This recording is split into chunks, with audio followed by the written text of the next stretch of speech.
Hello student, আমি Swapna ABC coaching সেন্টারে তোমাদের সকলকে স্বাগত।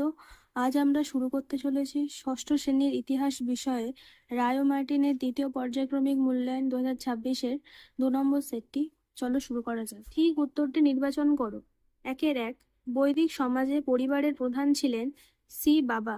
2 মেঘলিত বলা হয় এ পাথরের সমাধিকে। 3 ঋগ্বেদে রাজা ছিলেন এ গোষ্ঠীর প্রধান।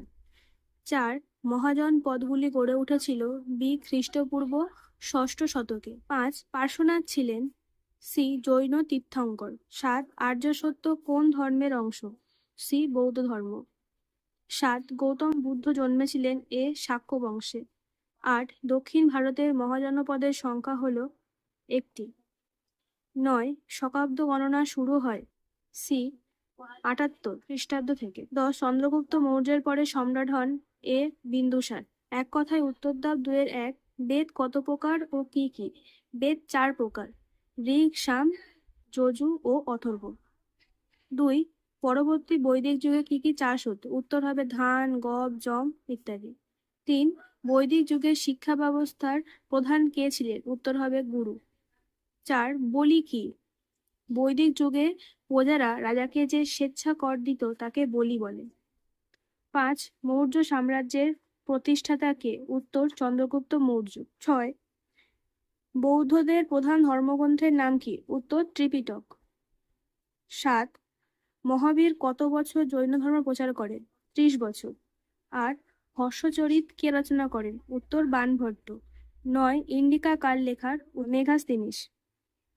10 কুষাণদের শ্রেষ্ঠ রাজার নাম কি? উত্তর কনিষ্ক। নিচের যে কোনো 4টি প্রশ্নের উত্তর দাও। 3-1 বেবানন শব্দটি খুঁজে বের করো। উত্তর হবে বেদ। ঠিক না ভুল লেখো। আদি বৈদিক যুগের ইতিহাস জানার প্রধান উপাদান ঋগ্বেদ। ঠিক। ঠিক না ভুল লেখো। বৌদ্ধ ধর্ম প্রচারের প্রধান ভাষা ছিল সংস্কৃত। ভুল। উত্তর হবে পালি। 4 শূন্যস্থান পূরণ করো। বৈদিক সমাজে পাশা খেলা ছিল জনপ্রিয়। 5 শূন্যস্থান পূরণ করো। সাম্রাজ্য টিকিয়ে রাখতে মৌর্যদের শক্তিশালী সেনাবাহিনী দরকার ছিল।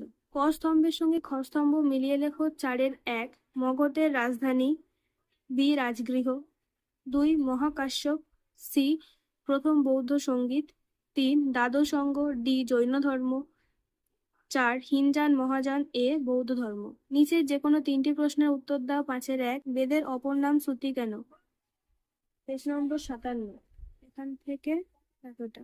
2 চতুরাশ্রম কাকে বলে? পেজ নম্বর 56। এখান থেকে এতটা। 3 অষ্টাঙ্গিক মার্গ কি? পেজ নম্বর 72। এখান থেকে এতটা। 4 অস্ত্রশস্ত্র থেকে কি কি জানা যায়? পজ করে নেবে। এখান থেকে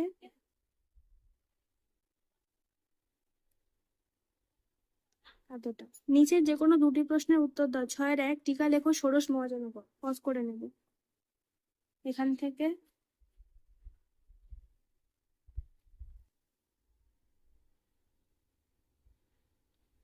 এতটা। 2 পঞ্চ মহাব্রত সম্পর্কে লেখো। পেজ নম্বর 70। এখান থেকে এতটা। 3 নাসিক লেখো থেকে কি কি জানা যায়? পেজ নম্বর 89। এখান থেকে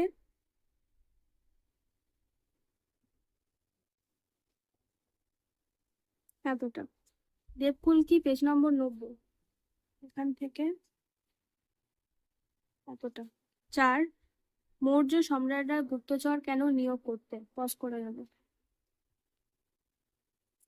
এখান থেকে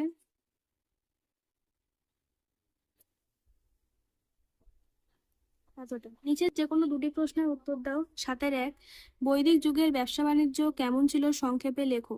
এটাও পজ করে নেবে। এখান থেকে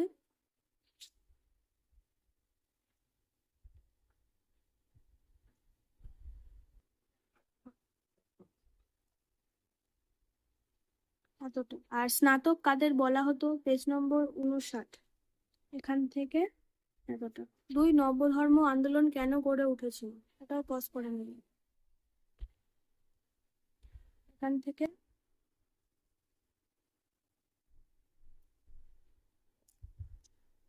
এতটা।